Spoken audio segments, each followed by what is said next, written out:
Welcome back to another episode of the Casey Campbell Podcast. Casey Campbell with you, of course, and we are pleased to be joined by an absolute legend, Ford Martin, of course, who his day job is at Fox as a production assistant. He does some things here and there for ESPN as well, and he also runs the Monday Night League. How's it going, Ford?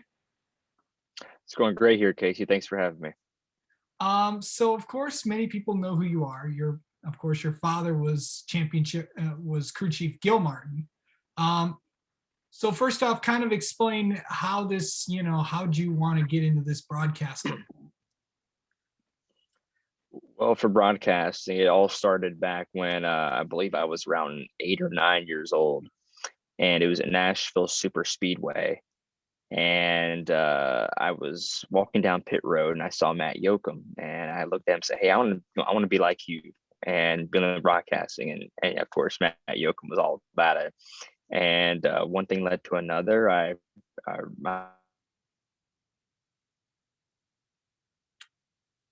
back out to Matt, and me and Matt had a conversation, and we started talking a little bit. And obviously, I'm only like 9 years old, so I'm still learning how.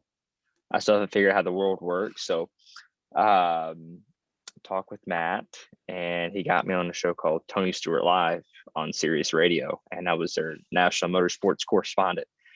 And did that for about a couple of years. I was in the morning drive, and I just got a new love for broadcasting, and especially the play-by-play department. So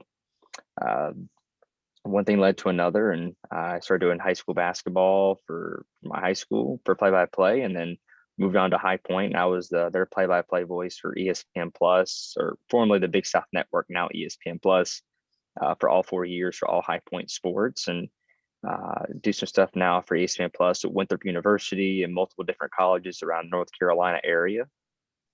And did some stuff at MRN Radio for NASCAR as a turn announcer, and going from being a part-time here at Fox, then when I became full-time working as a digital content producer, I had to surrender a little bit of the MRN stuff as far as traveling on the weekends. So, but I'm happy I'm here, but still have that same love for broadcasting, and I'm able to at least still, the folks at Fox are still kind enough to let me go do some ESPN stuff with Winthrop University. So they're in the NCAA tournament, so I want to say I was good luck. So it's been a fun couple of years up to this point.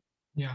Okay, so you started the Monday Night League. Of course, we're in it. We're hard to believe we're ending you're ending your third season of existence. Of course, you've gotten guys, Anthony Alfredo, Ryan Vargas, Nick Sanchez, Kyle Busch has raced in some races. Ron Capps has raced in some races.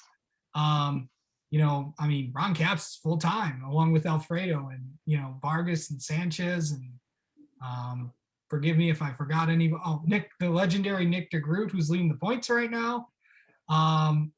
So how fun has this been putting together?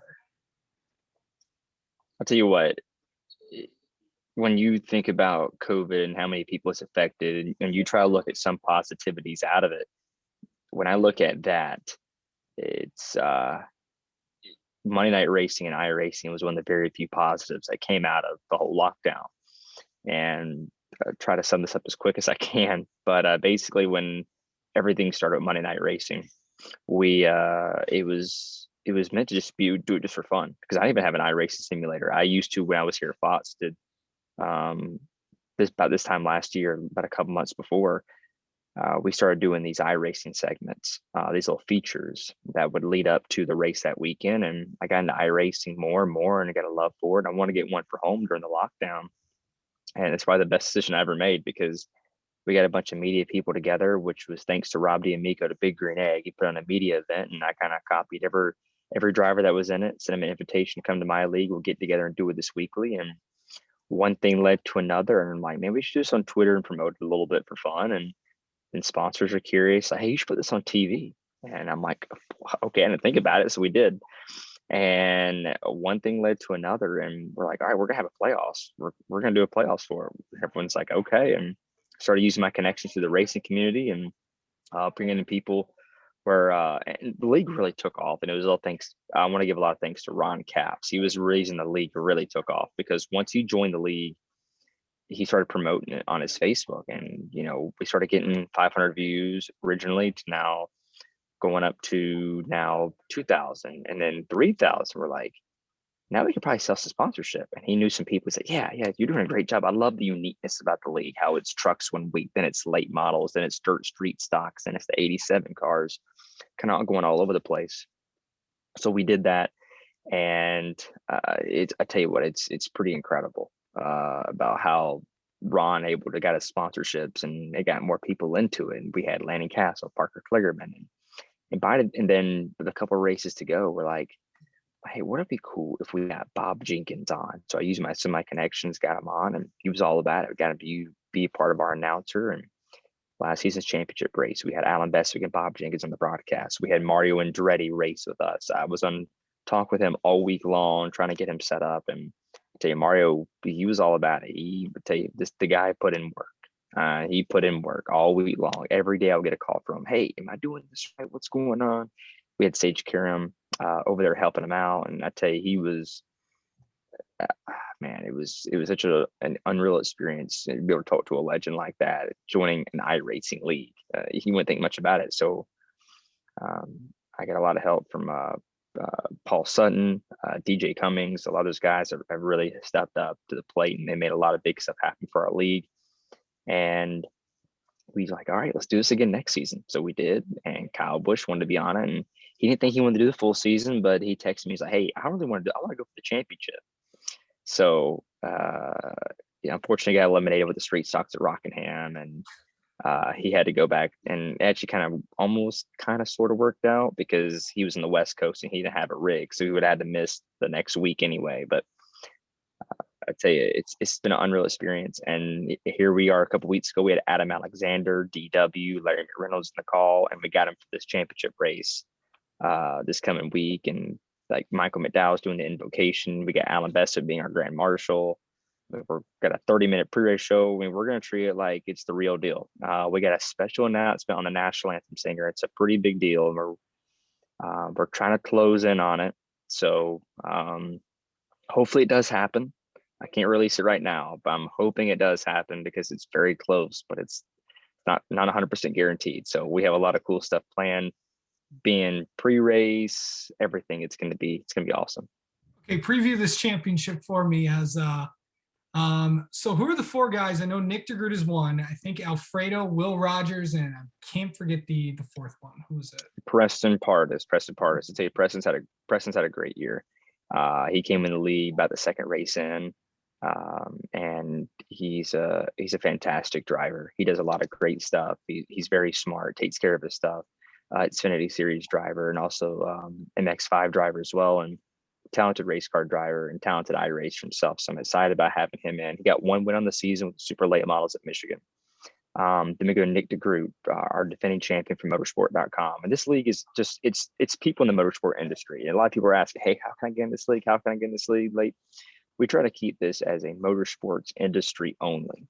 That's what we keep it as. And we want to have fans in it. We want to have like a late model driver from like Montana or California join. We want to keep it for motorsports people only. We don't want people freaking out. They're racing with Kyle Busch on the radio and say stupid stuff or something on the radio. I mean, we want people to come here and be like, hey, we know how this deal is. We're with you at the track every week. We know how it works. And Nick is one of those guys. He's came in here and he's done a fantastic job. He had an unreal season last year. The guy I don't know if any guy is better in Indy cars than Nick DeGroot, and he did a fantastic job at this whole entire year. He's got 3 wins, I believe, on the season. And I'm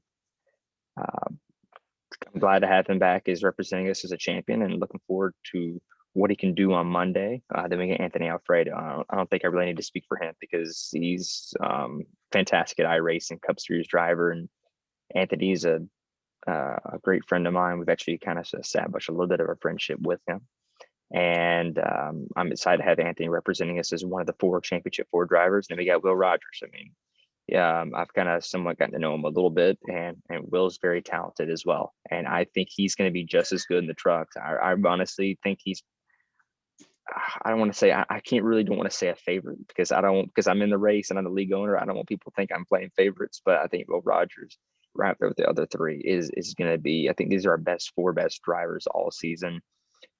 with the exception of a couple different guys that just missed out on it. So this is going to be an awesome championship for, and I'm looking forward to it on Monday night. Yeah, it's gonna be a fun championship, and tune in because you got Double A, Larry Mack, DW. Mhm. Yeah, Alan Bestwick's the Grand Marshal. I never thought I'd say those words. I mean, who are you gonna come up with next, man? Who's gonna? I mean, has anyone talked to you about when season 4 does kick off, and when does season 4 kick off, and where are we going? Well, it's actually season 3, and so season 3 is kicking off on May 3rd. Okay, season. I got ahead of Yep. myself. Yeah, I tell you what, it's been a lot going on, so I'm right there with you in the same boat. I almost lose track of what season we're on right now. Everything's happened so fast. So we're starting season 3 here on May 3rd at the Cup Cars at Daytona, and we're going to tracks like Lime Rock with MX5. We're going to Pro 2 Trucks at Watkins Glen, the 87 cars at Darlington, the Porsche 911s at the Miami Roval. I think we're going to the Dirt Street Stocks at Knoxville, the Radicals at Texas for the All-Star race. It's all over the place. So we're looking forward to a fantastic season, and we're going to open up registration toward the later part of the year, and we're going to work on some little changes. We've had a couple mistakes with some of the guys that have they can be a little too aggressive. These drivers are not the best drivers. This is not the Coke series, and I'm right there with them. I'm not one of the best drivers either. So this is where we want guys to come in here and have fun, but at the same time, we want to be competitive and treat it seriously. And we got to hold people to certain standards because we don't want people coming out here and wrecking all the time. And I think it's a little bit of an issue we kind of had a little bit early this year. So we're looking forward to a fantastic season. Josh Mendoza, I'd tell you what, it's probably been one of the biggest helps we've had all year long. I can honestly say he's probably the best race. I mean, I would even put him in NASCAR race control. He does such a good job. He keeps people in order, and I tell you what, he does a fantastic job. I can't say enough good things about Josh Mendoza. And a lot of the people around the iRacing community that have reached out and they've wanted to be a part of it. And I know we got a lot of cool things coming up. But as far as things that I'm hiding, like I said, we have a cool national anthem singer that I'm really hoping we can land. It's going to be close. So I think a lot of people by now that have somewhat kept up with us over the past year, I think it's almost a year today we started, I think, our first race. So I think by now people know that they're not surprised about who we can pull in as far as talent, because we brought in Bob Jenkins, Alan Bestwick, Dave Moody, Adam Alexander, DW, Larry McReynolds, all these different people we've pulled into our league, which has been incredible. And I can say we do have some pretty special plans for next season. Like I said, I can't go into that yet because it's not a done deal, but we have a lot of great stuff coming up for our league, and I'm excited to see what the public thinks about it. But we're not stopping anytime soon. We're going all in on it, and when you have a league that is bringing in 11,000, 12,000 people, not every week, but some of our races we brought in that many, and average it's been about 9,000 for a community run league is that speaks a lot of, not just me, but a lot of people behind the scenes that have done work, and like Mark Rabelis, Matthew Stallneck, DJ Cummings, Paul Sutton, Josh Mendoza. A lot of these guys behind the scenes have done a great job, and they've assisted me and making the league what it is about. I mean, heck, I did an interview the other day with Fox 46 in Charlotte to preview the Monday night championship on Monday. So thanks to Brett Baldeck, he's in our league. Yeah, I forgot. And that's the type of connections you can make. So it's been an unreal experience. Yeah. All right. Ford Martin, thank you so much for coming on, and we may bring you back on maybe later on. We can get Championship 4 Media Day. Yeah, that'd be great. Thank you so much. I appreciate it. Thanks for having me on.